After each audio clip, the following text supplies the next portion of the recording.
back, everybody. This is a crossover podcast. Today, I have a very special guest with me.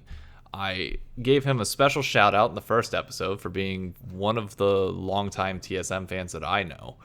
And I'm honestly curious to pick his brain when it comes to Worlds and a lot of other things involving League of Legends in general. But Jose, do you want to give yourself a little bit of an introduction?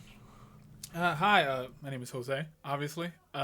I am a longtime TSM fan. I have been since at least Season 3, since the exception of Pro Play, mostly because they started here in New York City, and I am a big New York homer.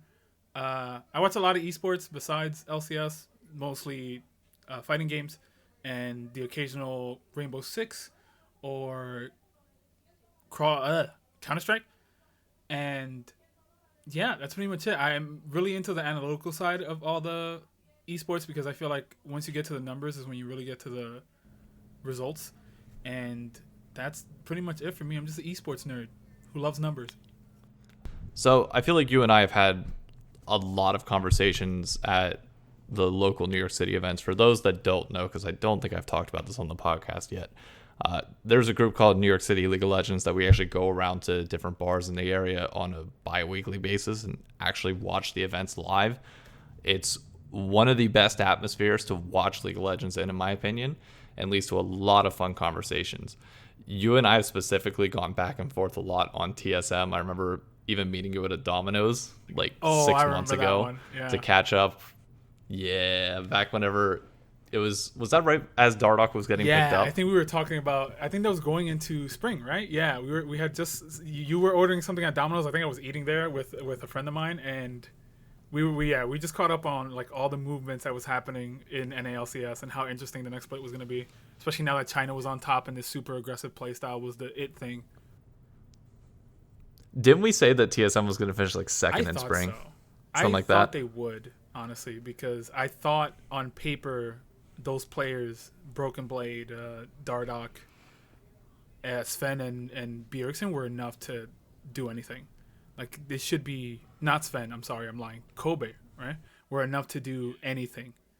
And it just didn't pan out because I feel like they didn't click. And that was a big problem. If you go back even further, you actually got me in a little bit of trouble. Not you exactly, but me repeating something that I heard from you. So you told me about the possible Dardoch to TSM thing. I told a few of my friends back in the Optic Discord, and somehow somebody found a way to tell somebody else, and it ended up on the TSM subreddit to the point where Lena actually had to come out and deny that they talked to Dardoch or that they even did anything with it. And it was funny that a year later after us having that conversation, it actually ended up happening, and then it didn't work out at all. I apologize for that, but I got my... Don't apologize. You're the one that gave me the info, which is actually kind of cool. I got vindication for it because I think recently when Dardoch was let go, it came out that they did try him out that season, and they were looking forward to signing him. And like something just messed up at the end of the road, and I was like, I'm not a liar. And I hope Dave can go back to that Discord and be like, see, it all came back full circle. That person was right. Actually, somebody added me in the Discord so I think when they released the initial Dardoch video, like announcing he was going to be on the team, they obviously showed like it was 2016 footage of him trying out, but he mentioned briefly in the video that he tried out one additional time, and somebody added me and was like, I guess you were right. And it was like, yeah, I'm telling you, like, there's no reason for me to doubt it. Yeah, things might have fallen through, but it felt good to finally get vindication on that, even though it was a year later and I had to go on Reddit and disclaim, like, this isn't information that I can verify, etc. It's a rumor for a reason. I don't know why you all are taking it as fact. But I feel for you because when I heard it from a very reliable source, and I was like, this person has never lied to me before, and they were really close in the esports scene over there, and I was like, this seems factual, and it makes sense for the team at the time to try out Dardoch and to have him on the team because they needed someone with a mind of their own. And when I told you that, when he had told me, it seemed guaranteed. And then when I asked him, I was like, wait, what happened? It fell out. He was like, man, you know how people are. And he was like, especially Dardoch. I was like, yeah, I get it. Mm-hmm. Dardoch actually was the topic that got me banned from the Immortals Discord. So we were discussing whenever he got picked up by TSM whether he was in good shape or not. And having followed Optic for 2 years and him playing on Optic Academy and getting smashed by Meteos for an entire year clearly meant that he wasn't performing all that well, or at least to the standard that Meteos was. So we were trying to rationalize that logic with some of the Immortals fans after they bought out Optic, as we were trying to like co-mingle the fan bases. And we just pissed one or two fans off so much to the point where they started snapping. The mods, because they were in there previously, took their side on things when we were just trying to debate, and 3 of us got banned and just never looked back. And it's like, okay, well, screw Immortals. Definitely not cheering for them in the LCS. Just gonna wait until either NRG gets into this, or in my case, it was like, okay, I'm cheering for 100 Thieves or TSM. That But that is definitely a story to tell your kids. Hey, I trolled a whole bunch of people on a Discord for LCS team, and they got me banned because they got salty. it's gonna be even better when Immortals either drops out of the league at some point because they run out of money, or if NRG were to buy out their spot, I would just laugh hysterically. Like, it would make my day. But I don't want to spend too much time on this because there's a bigger topic at hand, and that is Worlds Group Draw. I watched it live in the morning despite barely being awake. I was letting my dogs out and listening to the reaction, so I was kind of groggy when it was happening. It didn't really take too much time into it until later that evening. I want to get your thoughts first before I go any further on mine. Give me your general feelings on A, Group of Death and Group of Life, and B, does NA stand a chance? Oof. I feel like I'm being put on the spot here. Well, to answer your first question, the Group of Death and Group of Life, I think the way things are going, and if all the teams from play-ins perform how they should and get out, I think Group B is easily the Group of Death. Like, there's too many hard-hitting teams there. Damwon being the best Korean team that we have seen in a long time. JDG taking top esports, which is considered the best team in the world, to 5. Rogue, they've had their moments where they can explode, especially during the regular season in EU.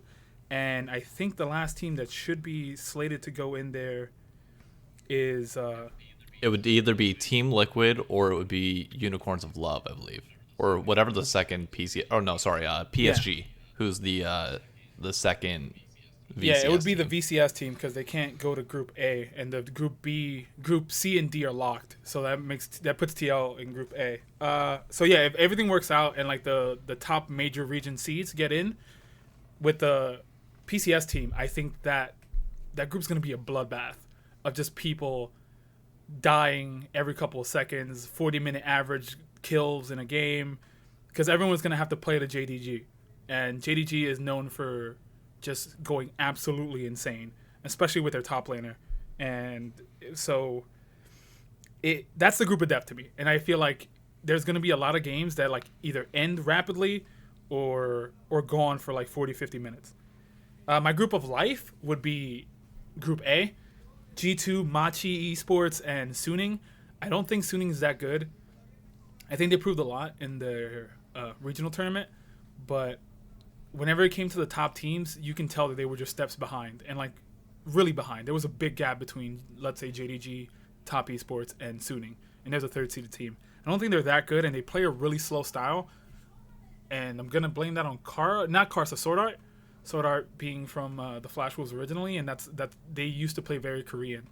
G2 Esports probably has that group locked, but the way they've been playing recently and how trolly they are usually, I don't know. And then the last team going in would be TL. I think that's one of those groups where anything could happen. Like, it's a toss-up. Besides G2, I think G2 is guaranteed either first or second, but that second spot is a toss-up. So I consider that the Group of Life. In terms of NA, oof. I think Team Solo Mid got possibly the best group draw that they could have as a first-seeded NA team. You get second seed EU, third seed Korea, and if I'm not wrong, it should be fourth seed China, which would be LGD. Yeah. LGD, besides Peanut, I don't think is that good at all. So that should guarantee TSM either a 1 or 2 spot. I'm giving the other spot to Fnatic. I don't think it's a toss-up, especially with how Fnatic performed against G2 in the end, and knowing that TSM plays very aggressively, that might not work out for Fnatic in the long run. But for the NA teams in general, though, I think TL has a chance. I think FlyQuest could possibly upset Group D, but I just think DRX and Top Esports might be too far ahead. I think Top Esports is going to make a mockery of that group. So I don't think there's much to guess about Group D. I just think everyone goes like a Top Esports goes 6-0 and everyone's like 2-4 fighting for the last slot. I'd agree with you there. So I mentioned this in the last episode, but I very highly rate Power of Evil and Ignar specifically. Granted, that could just be biased because of the last time that we did see them at Worlds. They absolutely popped off and should have beaten SKT in Game 5, but unfortunately they choked it. I just like their style of play. Like, even though it's not as entertaining, I feel like Power of Evil can absorb a lot of pressure, especially in a group where you're playing against Knight and Chovy. If you can neutralize them and at least either keep them in mid lane or reduce their effect around the map, I'm not saying they're going to be top consistently. I think they're outclassed in every single position, especially bot lane. The difference between Jackie Love and Wild Turtle is just a massive canyon, let alone 369 in solo.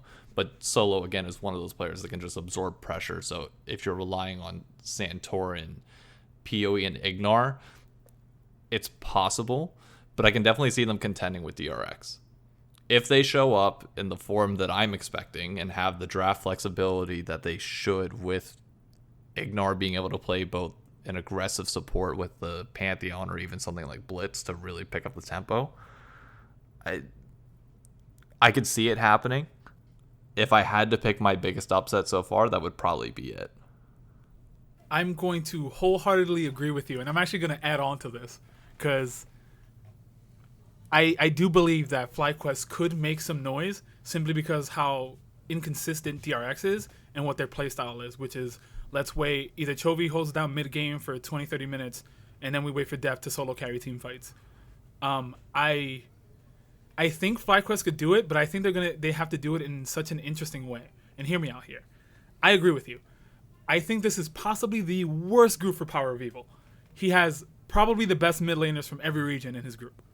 Right? Talking about Knight, Chovy, especially during the playoffs where he played like Griffin Chovy instead of DRX Chovy, and whoever the last team is, which I think it's an EU team, right? So it's gonna be Mad Lions. And I think it's Larson. Larson's pretty good. Yeah. That's probably the worst group that Power of Evil could have asked for. But I think Ignar is the best support in that group. And I think the way the way you win this group is you play through solo. I don't think 369 is that good. He is a rock in the top lane, but I don't think 369 is that good. And I don't think Doran has looked really bad recently in Korea. And Korea is not that strong, or as strong as they used to be. So I think if FlyQuest plays through topside, especially when Solo is such a good, strong side top laner, he's not as good. You're right. You are right. He does absorb pressure well, but he's not a good weak side top laner. He's a better top laner with resources, a lot better, and he has carry potential. And if Santorin plays to that side, along with Ignar roaming and avoiding the champion ocean or like the skill ocean that's between Wild Turtle and Jackie Love, I think FlyQuest could sneak games off. I think FlyQuest could possibly sneak games off Top Esports that way too. I think Jackie Love's really good. 369 is not. QQ is meh. But Knight is going to hold down that game. So yeah, it's all about PoE keeping their mid laner in place and hoping that Ignar, Santorin, and Solo are enough to win. I would love to see PoE on Malzahar duty. Just, he'd be in agony the entire time, wanting to go anywhere else but mid. But it would just be hilarious to see him constantly ulting Chovy and Knight the entire time. That would be interesting. I would have him. I don't know if he's ever played stuff like that because he's known for playing mages and playing mages really interestingly, which is why it throws people off, like Nashor's Tooth, Oriana, or the occasional TF before it was really popular. So I would love to see him play stuff like either Malzahar or Galio and just sit and like show up topside every couple minutes. Like I'm just gonna TP in. Or do you go throwback Power of Evil style and go either like Talon obviously is not meta anymore, but based on what I'm seeing in Chinese solo queue, you could bring back the Kiana and just let them roam everywhere. I'm also with that. You have to decide. It's either you force him to absorb the pressure of the game from Knight, because he is going to pound that lane, and you're gonna have to do something to keep him in place, or just get him out of the lane. So how do you get him out of the lane? You either play Talon, have him push waves and leave, or Kiana. I think that would also be great because according to the Chinese Super Server, Kiana's never been nerfed. How much have you been watching and paying attention to not only the solo queue out in China, but also like scrim leagues and everything else? I think they're interesting, but most of the scrim leagues have come from EU, and from what I hear, EU is not the best scrim partner because they tend to not play seriously, especially G2, right? Yeah. So we have recent scrim results that UOL had bodied G2. I take that with a grain of salt. I do like some of the picks that are coming out, especially the fact that G2 is playing Twitch and they're going with the Lucy and Eve combo mid jungle. I like that UOL is bringing out Xin Xiao, and there's a lot of interesting picks you see, and I'm ready for wild stuff to come out during the World's Play, especially because that's when everyone's just gonna try everything. In terms of the Chinese Super Server, you have to watch it. It's too interesting. Like there was a guy who wrote the rules that people learn from the Super Server. Like, and I think my favorite is the only macro we handshake is that we're all gonna die here and now. Like there's no we're not fighting for objectives. No one farms. Everyone's just farming champions, and you take that into account, and you realize that entire server is filled with D2 plus players, and that some of those players are in iron. Every match is a bloodbath, and it's great to watch because it's like mechanical. It's watching perfect mechanics just go at it at all times. I just love the fact that it's constantly a skill check. It's like, okay, I know I can beat you. I don't care whether you can beat me or not. We're still going to try it. I may be 2 levels down. I don't care. I'm still going to do it. Like I've been seeing that bleed over a little bit in the NA solo queue over the last 2 weeks, and it has been some of the most fun I've ever had. I'm sorry. I after watching the Chinese Super Server, I love playing LPL style. Anyway, when I play solo queue, I'm like super roamy. I'm trying to solo kill my laner the second he steps in, like level 1. But when the Super Server game started coming out, it like reignited me, and I was like, I'm just not gonna farm. I'm going to fight you for scuttle. I'm going to TP into the red buff level 1. We're just gonna fight for everything, and I'm not letting you get anything for free. And yeah, it reignited my passion for League of Legends. So I was like, I think this is how you play the game. Just skill check each other. It reminded me of older seasons. I don't know how long you've been playing the game, but it reminded me of like season 2, season 3, or even season 4, where one player would just pop off, and that was enough to just end the game. I unfortunately have not been playing that long. So I started watching at 2016 Worlds. That was my first ever experience with League of Legends coming from Smite. And then I started playing shortly afterwards. So it would have been season 7. It was right, like the patch after Ardent Sensor meta was where I started as an ADC. So I missed Prime. I missed the best time in the world to be an ADC.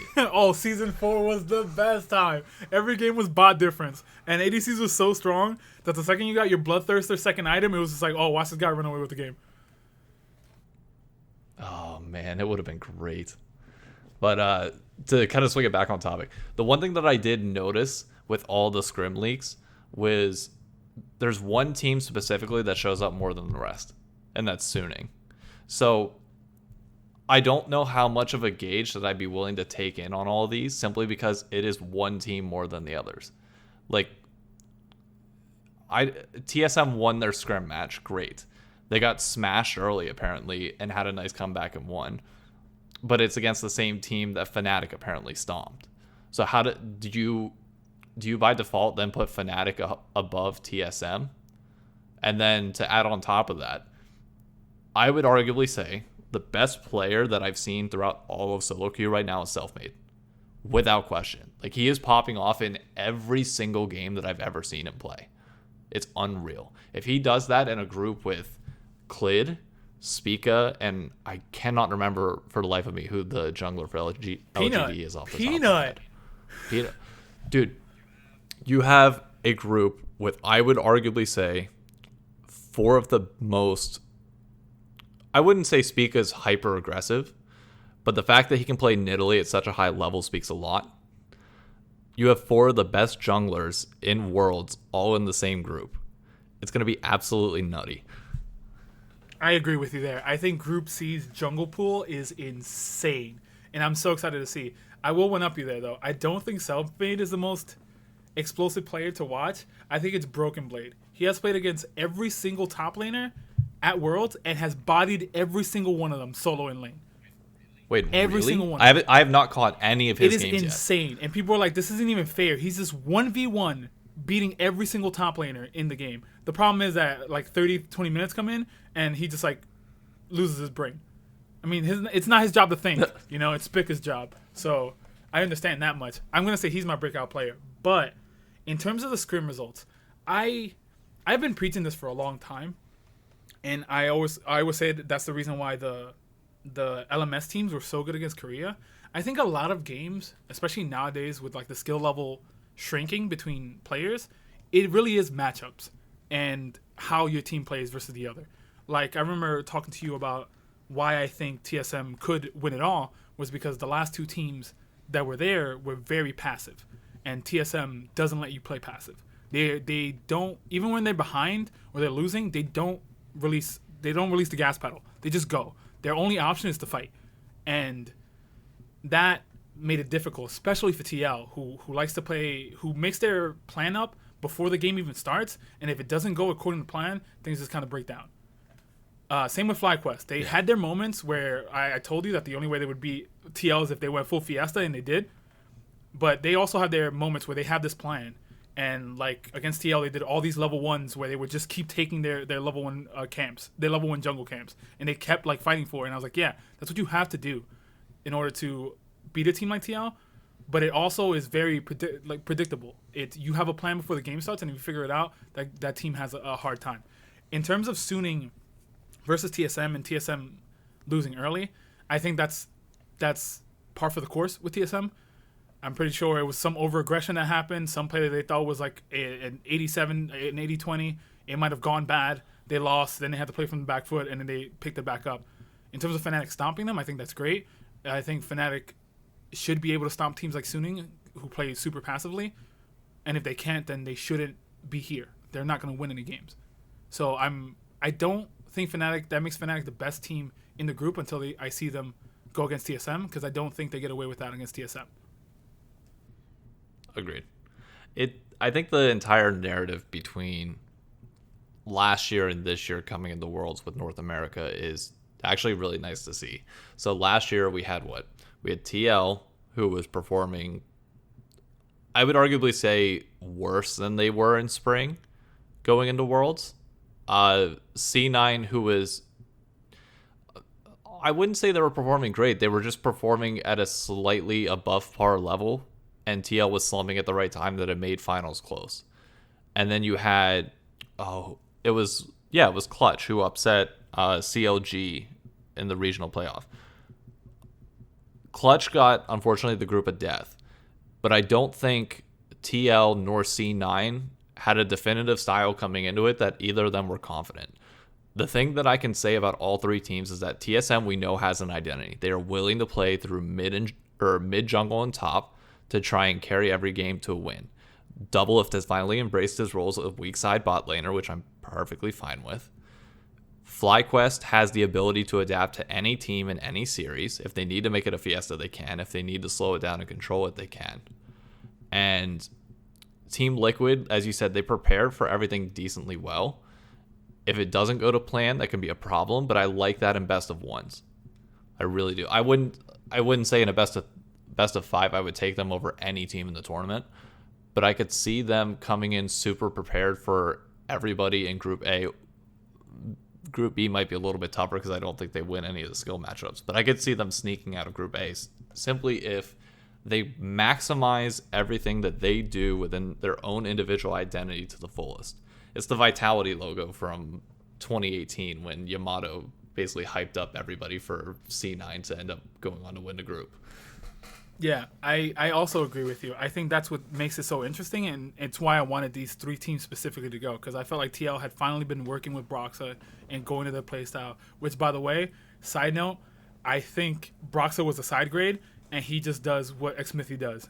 Or maybe it's been molded that way, and it's kind of weird to me that we even had to go through this debacle, you know? I think it'd be exactly where they were with Xmithy. But FlyQuest... Would you say he's an upgrade in intangibles, though? I think he's an upgrade mechanically. I completely agree with you that he's an upgrade mechanically. Intangible-wise, no. I think right now he's showing a player champion pool of 2 champions.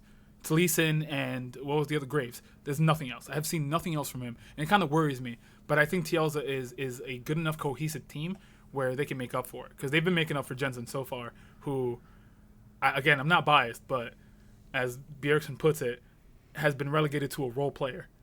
So... Don't hide the bias. Embrace it. Embrace the toxicity that comes with being a TSM fan. Like, I'm one of those TSM fans that tends to not be toxic. I've argued plenty of times that there have been splits where Bjergsen was not the best mid laner in NA, and other people look better than him. But right now, I just think he's untouchable, and I love this Bjergsen. But yeah, FlyQuest is so interesting, because the one thing we didn't touch about these 3 teams is that a lot of their playstyle centers around their jungle. And Santorin is one of the most flexible jungles that NA has ever produced. He can do anything. And that's what makes FlyQuest such a scary team. Like you said, they can literally change the matchup where it's like, oh, we have to be a Fiesta team, then I'm just gonna play Eve and we're gonna go full Fiesta. Or, oh, I have to play this slow game, I'm gonna lock in Graves and just scale. Or I'm gonna lock in a Gragas because we need AP and disengage for the rest of my team. And the same with TL. They have Broxa who can path really well and be where he needs to be, and play a secondary support. And I think that's what's built their identities. It really comes down to those 3 teams, especially TSM, finally trusting their jungler. And that's what makes this group so. You're telling me Spica's Kayn doesn't make him the most diverse jungler in NA? Really? I think he's the most diverse in terms of champ pool, but I think Santorin can play a variety of playstyles. That's why. Like, he can play disengage. Oh, completely. He can play agree. aggressive. I just wanted to get the Kayn. I know, you have to get the Kayn in there. You have to at some Kayn, point. Nidalee, Set, River Shen. Come on, man. That's the most diverse jungle pool at Worlds right now, to the point where everyone's playing River Shen. I love that G2 actually brought it out in finals. I know people wanted to make a big deal out of it being like, okay, they're actually skilled enough to do it. I don't care. It's the fact that NA finally had a pick that everybody else is trying that's not a cheese pick like Sona, Sona Tarek bot. Like, it felt good. Like, you had this regional sense of pride for the first time in God knows how long. Oh, man. Nothing made me happier, because I remember watching the interview afterwards. I think it was with Perks or Yankos. I don't remember which one it was. And don't quote me. Not don't quote me, but you guys can find out later and fact check me. But one of them said, we saw TSM use these picks, and we were like, that makes sense. These are good picks. Why would we not lock them in? And like you said, they're skilled enough to where it just worked. You know who one of their assistants or analysts, I'm not sure what his role is, Croissant? You know, he is a former Optic player, right? So had Optic not dissolved, you wouldn't have gotten Croissant. You may not have won LCS. So I would just like to throw the disclaimer out there that Optic may or may not have won TSM may or may not have won TSM LCS and possibly gotten them out of groups. That might be the only difference, besides a more confident Spica, but that could be the only difference between TSM before with this kind of roster and now. So I will give Croissant all the credit we get out, because everything else is the same. We still have Parth, Bjergsen's still there, Spica has grown so much, and I thank the double Elim bracket for that, and no one will ever tell me that double Elim in any esport is bad. I also have to thank Broken Blade for coming into his own and playing his carry style, and Bjergsen for just finally taking the weights off. I felt like for a long time he felt like he had to do everything, and now he can just play his lane because he knows Spica can control the map, and obviously double his growth. what is it he said? I feel like I'm losing the game for my team, so I'm gonna relegate myself to just playing weak side now.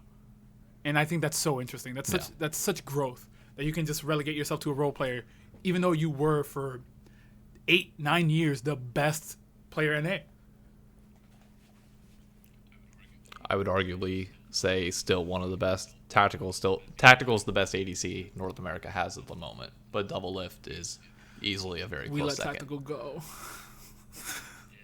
Yeah, don't cry too much. At the end of the day, you got your LCS I know, title, so but you I can't was really like, complain. Tactical and Johnson, we couldn't keep any of them.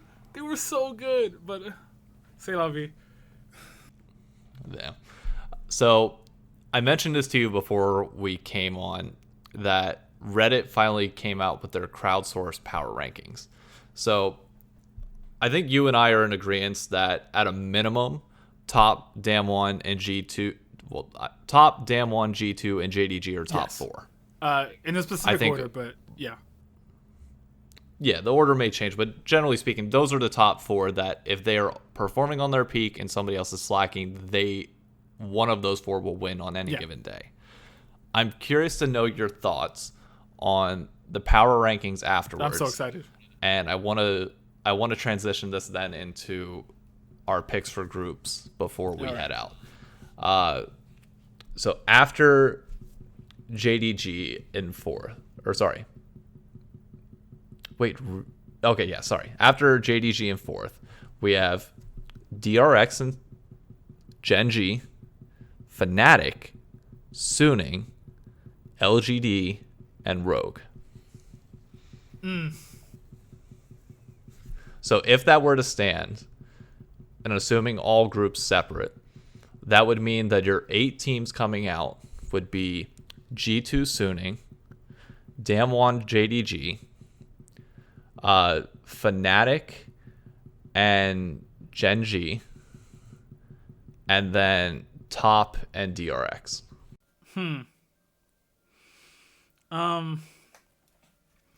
I think the only group I can agree with there is Group B. I don't agree with that. I feel like the EU teams are overrated, and this is not an NA bias. I've never had an NA bias. I've gladly admitted when EU was the better region, but G2 trolled the entire split and won. I don't think EU is as good as they think they are, especially after that finals. You know, Fnatic had muscled through everyone in the playoffs, and G2 just made them look like they weren't even there. So I think EU's rated a little too highly. I also think Genji is rated too highly. Genji is ruler, and that's it. It's the same thing. They have the same problem as DRX. Besides Kled, I'm sorry. I can't believe I forgot probably the best Korean jungle.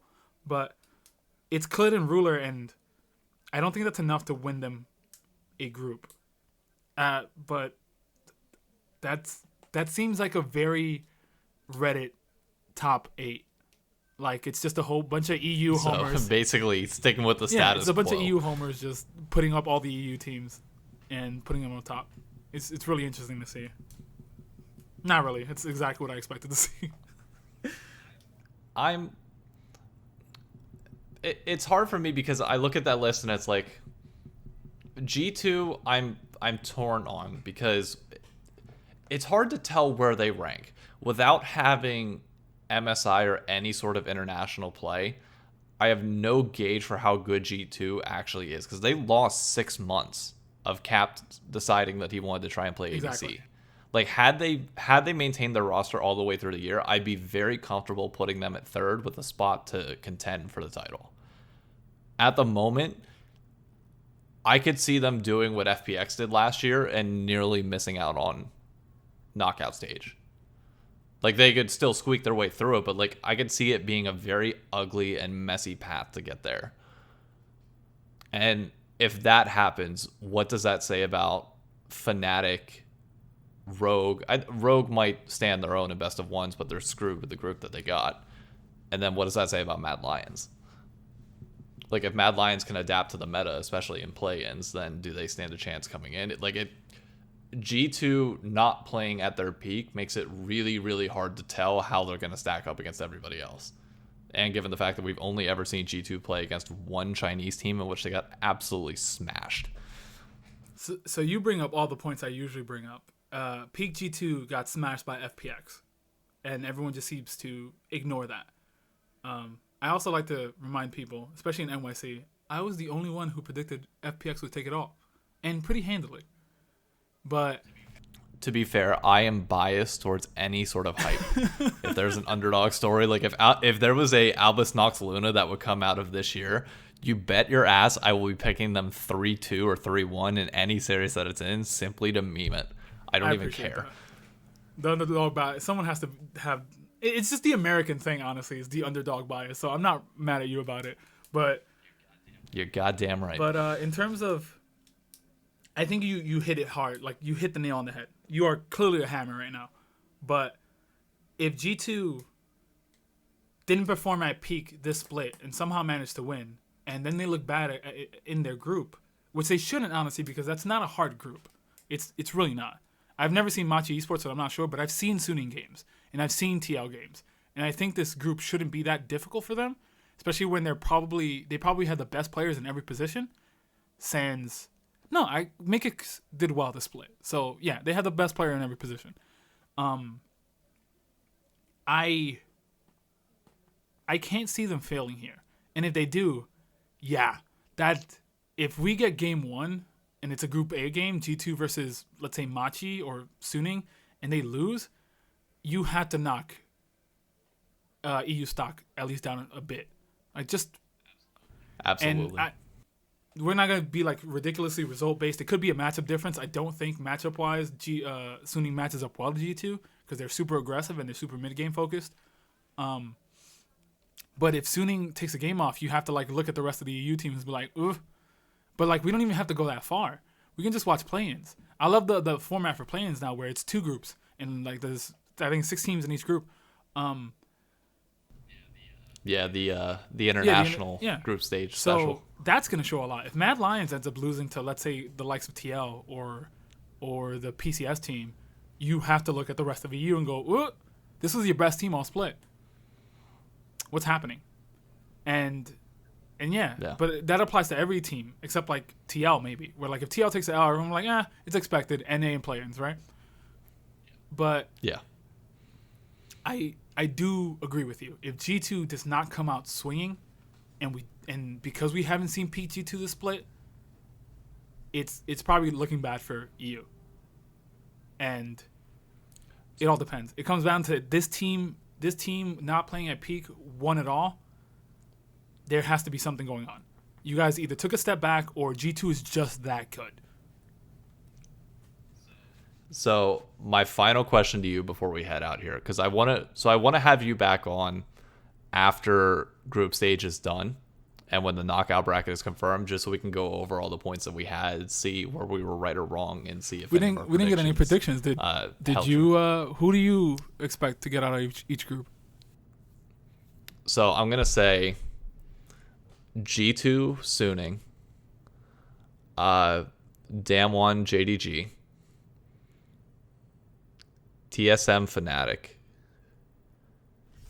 top FlyQuest. NA will have two teams out of groups this year. I can't change anything. Besides, I can't give Suning that much credit. I'm not gonna say order. I'm just giving 2 teams. I don't want to pin us to order because I feel like then you're getting a little bit too into the weeds. I agree with most of them. I just don't know about Suning. I agree with the rest though. I think it's Fnatic, TSM, FlyQuest is my sleeper pick. That's my dark horse. But obviously that group is gonna get run over by top. Damwon JDG. I do believe, for some reason in my heart of hearts, that JDG somehow is going to take that group by storm. And it's really going to scare the rest of the regions because they're going to be like, wait, the JDG Top Esports series was close only a score. If you had watched it, you realize that Top had their number the entire time. It was just like they would make a couple mistakes here and there and the game would go the other way, especially with players like Kanavi and Zoom. Yeah. But I think JDG runs with that group, and if they do, it's gonna put everyone on notice, especially the Korean teams, because they're gonna be like, wait, our best team can't best this second seed Chinese team. we might be in for a long Worlds. Yeah. But I think TL somehow sneaks out of Group A. So I think G2 TL, JDG Damwon, with JDG being the number 1 seed in that team, in that group, Fnatic TSM, it's probably going to be top FlyQuest. Top, obviously, going to go into playoffs being the number 1 team. But yeah, well. So you're telling me you're not NA biased? I'm not NA biased. Yet you're predicting all 3 NA teams. My thing about it is that, one,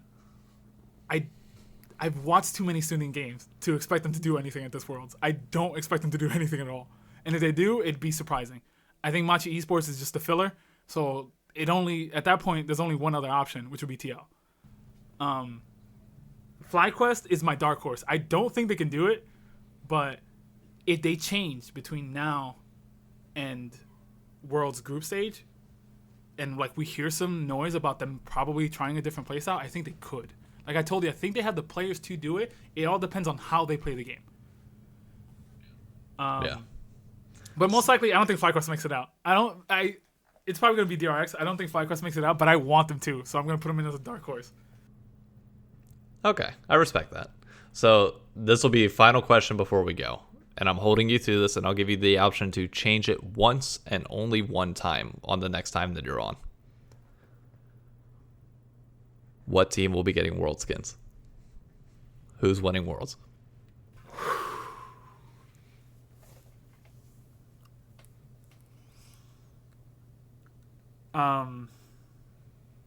I'm going to go with. You know what? I'm not going to go with the obvious. I'm going to go with JD Gaming.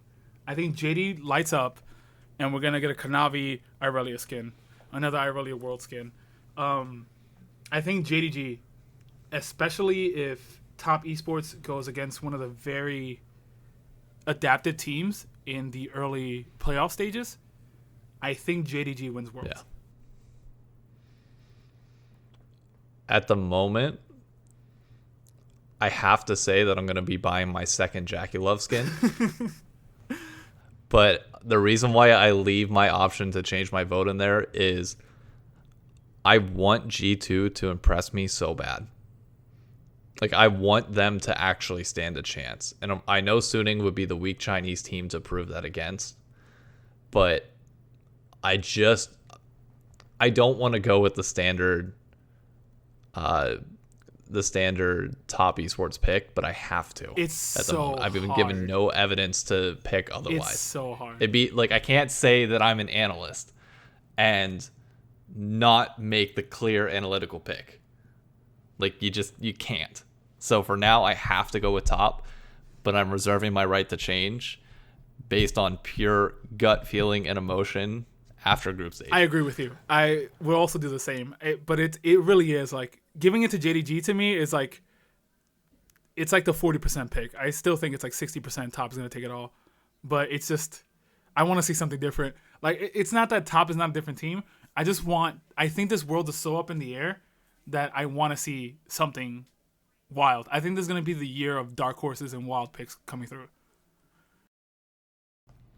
I hope so. But so we are about 44 minutes into this. I got to wrap this up, get everything edited together. Thank you guys for all tuning in. I hope you appreciate the little bit longer episode. Thank you, Jose, for coming on. I really do appreciate it. Hopefully sometime soon we can all get back to watching this in person together. I would love to absolutely be near you and all the other TSM fans as you either painstakingly knock it out of groups again or somehow find your way into a best of 5. But again, thank you for coming on. Thank you to everybody for listening, and I will catch you at the next episode. Bye. Thank you.